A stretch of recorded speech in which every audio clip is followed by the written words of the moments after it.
Сіздерге бүгін геру цомян деп аталатын лагманның рецептісімен бөлісемін.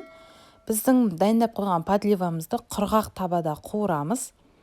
Бұл лагманның негізгі ерекшелігі құрғақ табада подлива мен қамырын қуыру арқылы жасауында және құрамына қосатын лапизамызда.